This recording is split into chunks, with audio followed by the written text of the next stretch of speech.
ताज्या घडामोडी पाहिजेत तर मग आजच C24 या आपल्या YouTube चॅनलला लाईक करा, शेअर करा, सबस्क्राईब करा आणि बेल आयकॉनवरती क्लिक करायला अजिबात विसरू नका। राहुरी शहरामधील नामांकित साईराम इलेक्ट्रॉनिक्स अँड बॅटरीज या दालनात तुम्हाला मिळतील सर्व प्रकारच्या इलेक्ट्रॉनिक वस्तू तसेच होम अप्लायन्सेस। साईराम इलेक्ट्रॉनिक्सचं नातं आहे खास, प्रत्येक घरात गुणवत्तेचा विश्वास। उन्हाळ्यामध्ये थंड कूल करण्यासाठी AC, fridge, cooler, deep freeze यांची भव्य अशी रेंज। साईराम इलेक्ट्रॉनिक्स खरेदी विक्री संघ, नगर मनमाड रोड, राहुरी। तेव्हा आजच साईराम इलेक्ट्रॉनिक्स या दालनाला भेट द्या आणि आनंदाची सुरुवात करा। Sairam hospital test tube baby centre. नमस्ते, मी डॉक्टर सोनाली माने, साईराम हॉस्पिटल राहुरी, मंदत्व तज्ज्ञ व एम्ब्रॉलॉजिस्ट तज्ज्ञ। आपल्या इथे IVF बद्दल अत्याधुनिक उपचार पद्धती उपलब्ध आहे। तर त्यामध्ये IVF, ICSI, embryo donation, egg freezing, sperm freezing तसेच सरोगसी माताबद्दल सल्ला पण आपल्या इथे दिला जातो। आपल्या इथे हमखास गुण येण्यासाठी प्रयत्न केले जातात। साईराम हॉस्पिटल, लॅप्रोस्कोपिक सेंटर आणि test baby centre, court area, Bhagyashree हॉटेलच्या पाठीमागे, राहुरी। पाठदुखी, कंबरदुखी, खांदादुखी, सांधेदुखी तसंच मणक्याच्या आणि पॅरालिसिस आजारांपासून डॉक्टरकडे जाऊन वैतागले आहात का? तर आहे ना राहुरीमध्ये आयुर्वेदिक खात्रीशीर उपचार। Doctor Melavane hospital and spines care therapy centre, Rahuri bus stand समोर। डॉक्टर केतन धनंजय मेळवणे, संपर्क 9890 42 52 40। 25 वर्षाची परंपरा, डॉक्टर मेळवणे हॉस्पिटल। मुळा सहकारी साखर कारखान्याच्या पंचवार्षिक निवडणुकीच्या निमित्ताने आज पत्रकार बांधवांसमोर काही कारखान्याच्या बाबतीतली सत्य परिस्थिती पुढे मांडत आहोत। याच्यामध्ये आमच्या मनाचा एकही आकडा नाही। सर्व आकडे जे आहेत हे गेल्या 5 वर्षाच्या अहवालातील आहेत। दुसरा महत्त्वाचा विषय असा आहे की निवडणूक जाहीर झाली, जेव्हा मतदार यादी प्रसिद्ध झाली त्यावेळेला 17,393 सभासद होते। कारखान्याचा अहवाल बघितला असता त्याच्यामध्ये की शेअर सभासदाची जी काही रक्कम आहे ती 10,000वरून 15,000 रुपये केली। तर त्याच्यातले काही सभासदांचे 5,000 रुपये कारखान्याने परस्पर कापून घेतले, परंतु 31/3/25च्या अहवालामध्ये 8,05,56,000 रुपये सभासदांची येणे बाकी दिसते। जर 5,000 रुपयांनी जर तुमची रक्कम थकीत आहे तर अशा वेळेला साधारणतः 16,111 सभासद जे आहेत यांचे पैसे येणे बाकी दिसत आहेत। याचा सरळ अर्थ असा आहे की टोटल 17,393 सभासदापैकी फक्त 1,282 सभासद पात्र होते आणि ते सभासद फक्त सत्ताधारी पक्षाच्या फेवरमधले असतील अशी व्यवस्था करण्यात आलेली आहे आणि त्यांनाच कारखान्याने तिथं बेबाकी प्रमाणपत्र दिले। ज्या वेळेला निवडणुकीचा प्रोग्राम लागला त्यावेळेला कारखान्याकडं सलग 3 वर्ष ऊस गेलेला आहे का किंवा 5 वर्षातील 3 वर्ष ऊस गेलाय का आणि तुमची कारखान्याची काही थकबाकी आहे का अशी सर्टिफिकेट काढायला ज्या वेळेला शेतकरी सभासद जातात त्यावेळेला त्यांच्यावर तिथं जे काही बसलेले कार्यकर्ते आहेत, काही अधिकारी आहेत, हे लगेच दबाव आणतात की आता तुम्हाला उभं राहायचंय का, तुम्ही राजकारणात येणार का किंवा तुम्ही डायरेक्ट साहेबांच्या विरोधात उभा राहणार का। त्याच्यातली 50% जे मंडळी आहे ती मंडळी तिथून बेबाकी प्रमाणपत्र न घेता तशीच परत जातात। ज्यांनी कुणी घेतली त्यांनी फॉर्म भरला, फॉर्म भरल्यानंतर त्याची कुठल्या तरी प्रकारे आपल्याकडे कारखान्याची बाकी आहे, आपल्याकडे सोसायटीची थकबाकी आहे किंवा आपल्या सूचकाची बाकी आहे, आपल्या अनुमोदकाची बाकी आहे, अशा प्रकारे काहीतरी कारण काढून त्यांचे जे काही अर्ज आहेत असे बाद केले जातात। जर त्याच्यामध्ये ज्या लोकांचे अर्ज वैध झाले त्या लोकांकडे गेल्या 15-20 वर्षामध्ये जे नातेवाईक आले नाही त्या नातेवाईकांना पाठवलं जातं। जावई, व्याही, काय मेवणे पाहुणे रावळे सर्व प्रकारचे लोक त्यांच्याकडे चक्रा मारतात, काही अधिकारी, काही मित्रमंडळी.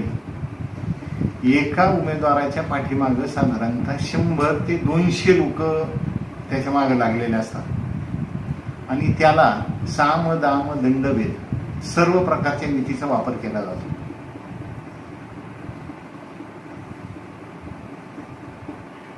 ज्या सभासदांचे फॉर्म वैध झालेले आहेत त्यांच्याकडं आजही फोनचे रेकॉर्ड आहेत मागच्या 8 दिवसापूर्वीचे, की ज्याच्यामध्ये एका दिवसामध्ये 200-200 फोन कॉल आलेले त्यांना. घरी किती लोक येऊन गेले आणि कुठल्या कुठल्या प्रकारे दबाव टाकला किंवा तू आता डायरेक्ट साहेबांच्या विरोधात उभा राहणार का, तुला कधी त्यांनी त्रास दिलाय का, म्हणजे याला त्रास दिला नाही म्हणजे हे बाकीच्यांना त्रास देतात, पण तुला त्रास दिला नाही मग आता तू उभा राहू नको, जर तू उभा राहिला तर मग तुला त्रास देण्यात येईल, असं इनडायरेक्टली सांगण्याचा एकंदरीत उद्देश असतो. फॉर्म माघारी घेण्याच्या दुसऱ्या दिवशी सरळ सरळ पॅनल डिक्लेअर होतात, परंतु काही उमेदवारांना अशा प्रकारे दबाव आणला जातो की त्यांच्या जावयाकडनं किंवा व्याहाकडनं, आता याची मुलगी नांदायची असते, त्या जावयांना त्यांनी नाही ऐकलं तर त्याला त्याच्या मेवण्याकडून सांगण्यात येतं. इतक्या खालच्या पातळीवर राजकारण करता तुम्ही. याचा अर्थ काय आहे की सभासदांवर तुमचा विश्वास राहिलेला नाही. जर कधी कुणी उभा राहिलं आणि सभासदांनी जर त्याला मतदान जर केलं तर आपलं सर्व पितळ उघडं पडेल, ह्या भीतीपोटी एवढा मोठ्या प्रमाणामध्ये आटापिटा केला. तरीही 4 उमेदवार उभा आहेत, पैकी 2 उमेदवार आपल्या पॅनलमधून उभा आहेत. एका आमच्या बहिणीला यांनी दबाव टाकून त्यांना पाठिंबा द्यायला लावला. तर हे सर्व ज्या गोष्टी आहेत ह्या सभासदांपुढे आल्या पाहिजेत, याच्यासाठी म्हणून आजची पत्रकार परिषद घेतलेली आहे. कारखान्यामध्ये ज्या प्रकारचा गेल्या 5 वर्षामध्ये 2020 पासून 2025 पर्यंतचे जे अहवाल आहेत ते बघितले, त्याच्यामध्ये ज्या प्रकारचा कारभार दिसून आला, कारण 2019च्या 31/3/2019 रोजी कारखान्याकडे ऊस चढ उतार निधी याच्या अंतर्गत 30,20,00,000 रुपयाची शिल्लक आहे. त्यावेळेला मोठे साहेब काम पाहत होते. त्यांच्या कारकिर्दीमध्ये 30,20,00,000 रुपये शिल्लक होती. जी माजी आमदार साहेब आहेत ते त्यावेळेला तज्ज्ञ संचालक म्हणून होते. 2020 नंतर जी निवडणूक झाली त्या निवडणुकीमध्ये हे संचालक झाले आणि त्याच्यानंतर सर्व कारखान्याचा कारभार विस्कळीत झाला. कारखान्यावर मोठ्या प्रमाणात कर्ज झालेलं आहे. कारखान्याची जी काही मालमत्ता आहे ही अव्वाच्या सव्वा म्हणतो आपण, तर त्याच्यापेक्षा ती 750 पटीने फुगून दाखवली. कारखान्याची जमीन आहे ती 42 लाख रुपयाची जमीन आहे. ती जमीन दाखवली 317 कोटी रुपयाची. 31/3 कारखान्याची जमीन 42 लाखाची आणि दुसऱ्या दिवशी त्या जमिनीचं मूल्य 317 कोटी रुपये झालं. हे कशासाठी केलं तर कारखान्याने कर्ज घेण्यासाठी केलं. मोठ्या प्रमाणामध्ये कर्ज घेतलं. म्हणजे ज्या सभासदांनी स्वतः पैसे घालून कारखान्याचे शेअर्स घेतले, प्रसंगी घरातले दागदागिने विकले आणि कारखान्याचे सभासद झाले, त्या टोटल सभासदापैकी फक्त 15% लोकांनी कारखान्याला ऊस घातलेला आहे. 2568 लोकांनी मागील वर्षी 1,91,000 टन ऊस घातले. बाकीचे 85% जे सभासद आहेत ते ऊस लावतात की नाही लावतात? ऊस लावतात, परंतु त्या सभासदांचा कारखान्यावर विश्वास राहिलेला नाही. त्याला कुठल्या तरी वेळेला कारखान्यांनी मदत केली नाही, त्याला अडचणीत आणलं. स्थानिक राजकारण असेल, गावातली ग्रामपंचायत असेल, सोसायटीचं राजकारण असेल किंवा आमदारकीचं राजकारण असेल, याच्यामध्ये तो कधीतरी जर विरोधात गेला असेल, त्याच्या यांनी उसाच्या खोडक्या केल्या. त्याच्यानंतर त्याला जसा जसा पर्याय उपलब्ध होत गेला, त्या सभासदांनी बाहेर ऊस द्यायला सुरुवात केली. याचं तरी कारखाना जे काही प्रशासन आहे, कारखान्याचे जे काही संचालक मंडळ आहे, यांनी गांभीर्याने विचार करण्याची गरज आहे. आणि ही जी काही भावना आहे, ही भावना सर्व सभासदांची आहे किंवा आमच्या मालकीचा कारखाना आहे, परंतु त्याला तो आता स्वतःचा वाटत नाही, म्हणून तो इतरत्र ऊस देतो. त्याला तुम्ही स्पर्धेप्रमाणे दर देत नाहीत, त्याला ऊसाचं वजन करण्याची किंवा त्याची पडताळणी करण्याची मुभा नाही. जर तुमचा कारभार पारदर्शक असेल तर तुम्हाला काय अडचण आहे? त्याने तिकडे बाहेर वजन केलं, 20 टन भरलं, तुमच्या कारखान्यावर आलं, 20 टन भरेल, नाही तर 19,800 भरल, नाही तर 700 भरल, तो काही तक्रार करत नाही. आमच्या कारखान्यावर हजारो शेतकरी वजन करून आणतात, त्याची पडताळणी होते, तो त्याच्यावर खुश होतो, बाबा मी बाहेर 20 टन भरलंय, माझं 20 टन भरलं इथं, किंवा 100-200 किलो कमी भरलं किंवा जादा भरलं, त्याच्यापेक्षा काहीच होत नाही. कारण आम्हाला त्याच्यामध्ये काही भीती वाटत नाही. जर तुम्ही त्याला परवानगी देत नसाल तर निश्चितच तो सभासद तुमच्या कारभारावर शंका घेईल आणि म्हणून तो त्याच्या मालाची ऊसाची इतरत्र विल्हेवाट लावतो. जर तुमचा कारभार पारदर्शक आहे, तुम्ही उद्या जाहीर करून टाका. तुमची काही 24 तारखेला आता बैठक आहे, त्या 24 तारखेच्या बैठकीमध्ये जाहीर करून टाका की बाबा आमच्याकडून सभासदांना येणाऱ्या हंगामामध्ये पूर्ण मुभा राहील की तू तुझ्या मालाची कुठेही पडताळणी करू शकतोस, कुठल्याही काट्यावर वजन कर, आमच्याकडून तुला कुठल्याही प्रकारे हरकत अडथळा घेतला जाणार नाही. तर तुमच्याकडे जर तुम्ही वजन जर काही प्रॉब्लेम नसेल तर तुम्हाला ते करण्यामध्ये काही अडचण नाही. दुसरं, बहुतांशी सभासदांची अशी मागणी आहे की बाबा परिसरातल्या ऊसाच्या फडक्या केल्या जातात, बाहेरून ऊस आणला जातो. ते तर ही आकडेवारी सांगते की फक्त 2568 सभासदांनी आपल्याला ऊस घातला, बाकी 85% सभासदांनी इतरत्र ऊस दिलेला आहे. आता कारखान्याकडं म्हणजे खूप दिवसापासून जेव्हापासून अहवाल बघायला शिकलेत सभासद किंवा येतो तेव्हापासून त्यांना एवढंच माहिती आहे की ऊसाच्या जो दर दिलेला आहे त्या दरातून ठेवी कापल्या जातात. परतीची ठेव असेल, कायम ठेव असेल, रूपांतरित ठेव असेल किंवा अगदी एखाद्या गोंडस नावाखाली स्वयंस्फूर्तीची ठेव म्हणून त्या ठेवी कापल्या जातात, स्वयंकृषीची ठेव. तर सध्याला 31/3/25चा जो अहवाल आहे, ह्या अहवालामध्ये 144 कोटी 43 लाखाच्या ठेवी आहेत, त्या सभासदांच्या ठेवी आहेत. आणि कारखान्याचा जो ऑडिट रिपोर्ट आहे त्या ऑडिट रिपोर्टमध्ये असा उल्लेख आहे की याची अद्ययावत यादी ठेवलेली आहे, परंतु सभासदांना त्याची पासबुक दिलेली नाही. आता सर्व सभासद कारखान्याचे इलेक्शनचे याच्यामध्ये आहेत. कारखाना प्रशासनाला आम्ही सभासदांतर्फे अशी विनंती करतो की आपण ही ज्यांच्या ठेवी आहेत ती यादी प्रसारित करावी आणि सर्व सभासदांना त्यांचे खाते पुस्तकं म्हणजे पासबुक देण्यात यावे, म्हणजे त्यांना कळेल की बाबा आपली किती ठेव आहे, कुठल्या वर्षी आपली किती ठेव कापलेली आहे, कुणाची किती ठेव आहे.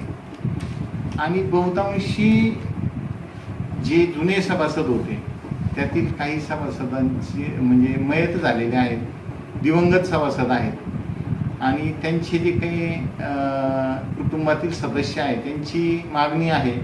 कारखान्यावर येऊन कितीतरी वेळा त्यांनी अर्ज दिलेले आहेत की बाबा आम्ही दोघं भाऊ आहेत, एकाच्या नावावर ऑलरेडी शेअर आहे, परंतु वडिलाच्या नावाचं शेअर माझ्या नावावर ट्रान्सफर करावा.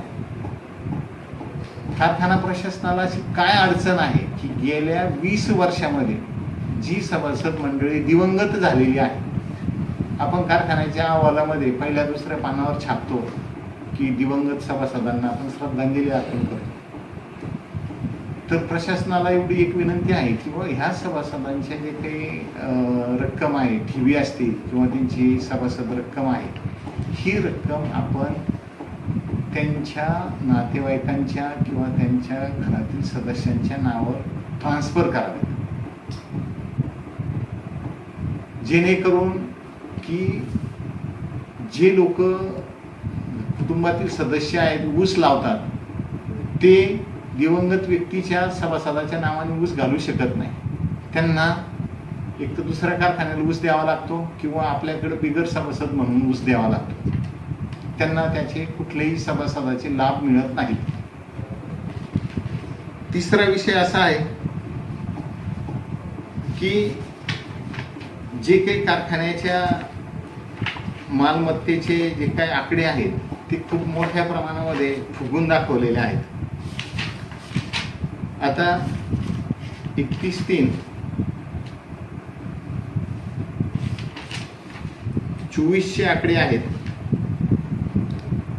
की कारखान्याचे जे 16 मेगावॅट कोजनरेशन होतं त्याची 31/3/24 जी किंमत होती ती 40,17,00,000 होती. आणि दुसऱ्या दिवशी 1/4/24 त्याची किंमत 80,41,00,000 रुपये दाखवली. एका रात्रीतून दुप्पट. दुसरं एक 14 मेगावॅटचं कोजनरेशन आहे, त्याची किंमत होती 49 कोटी रुपये, 49 कोटी रुपये. दुसऱ्या दिवशी त्याची किंमत दाखवली 80,85,00,000.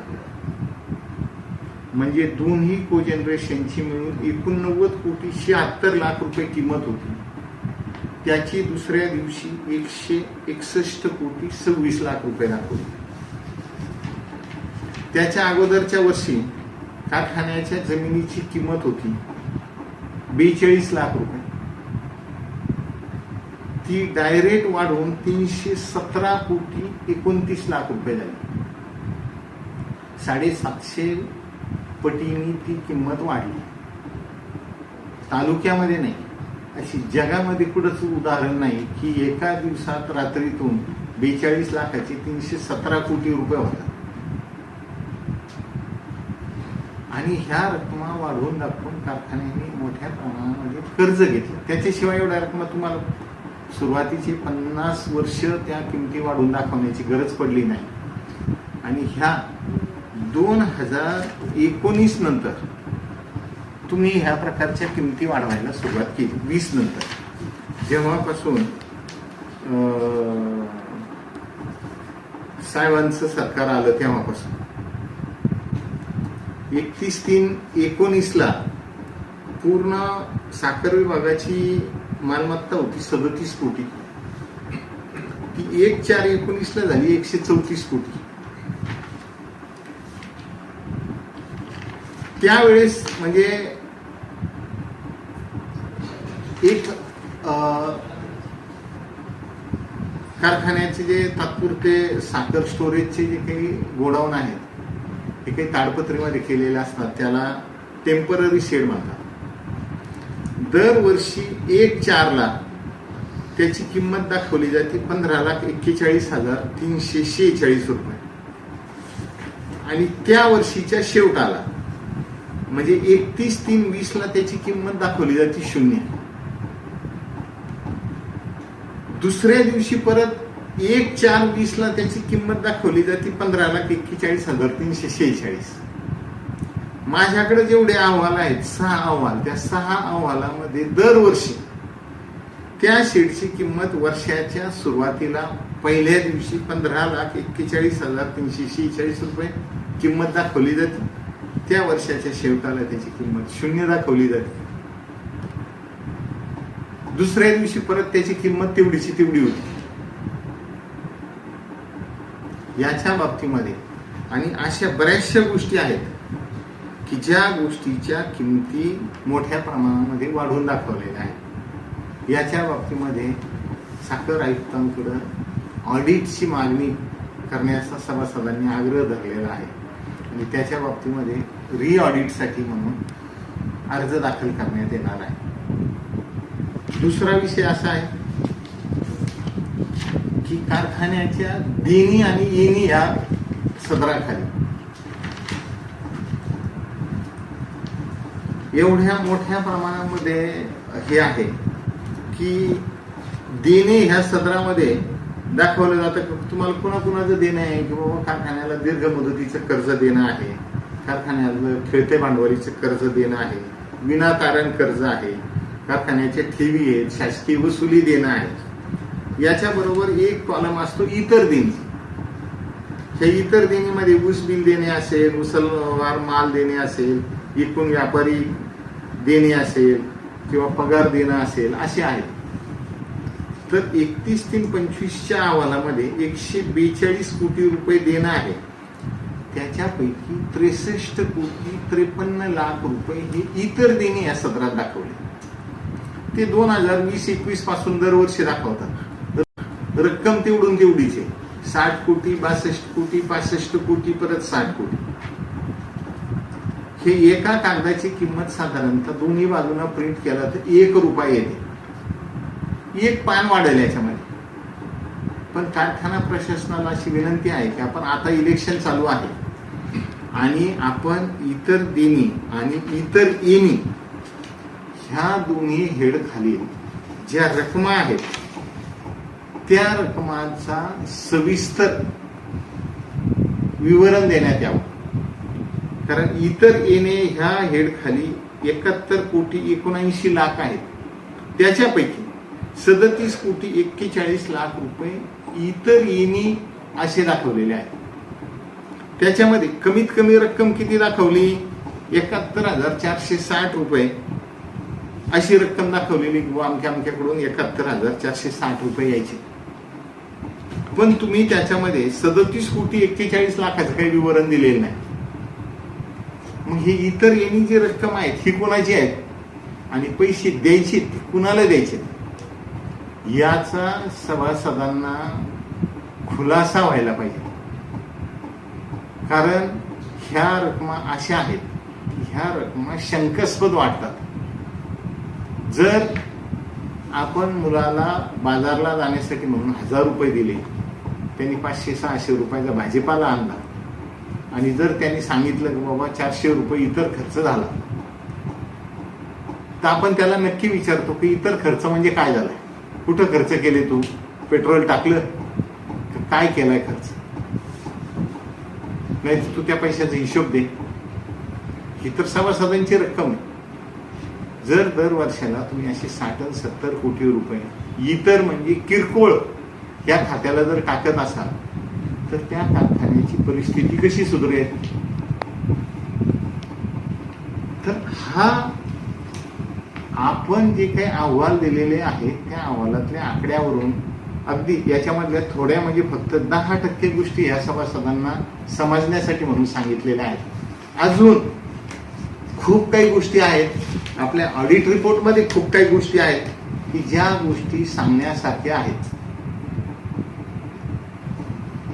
परंतु सभासद जे आहेत हे अतिशय सुज्ञ आहेत आणि सभासद सुज्ञ असल्यामुळं आपल्याला निवडणुकीची भीती वाटते. प्रत्यक्ष मतदान होऊ नये याच्यासाठी म्हणून जो आटापिटा केलेला आहे तर त्याच्यामध्ये तो येणाऱ्या 26 तारखेला मतदानातून नक्की दिसेल.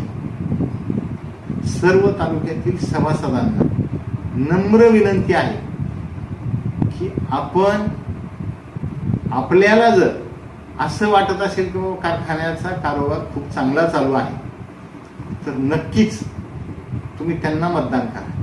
पण जर तुम्हाला असं वाटत असेल की बाबा आपण सभासद आहोत, आपल्या वाडवडिलांपासून आपण आतापर्यंत 500 कोटीपेक्षा जास्त रक्कम एका कारखान्यासाठी म्हणून आपल्या ऊसातून आपल्या पेमेंटमधून गेलेली आहे.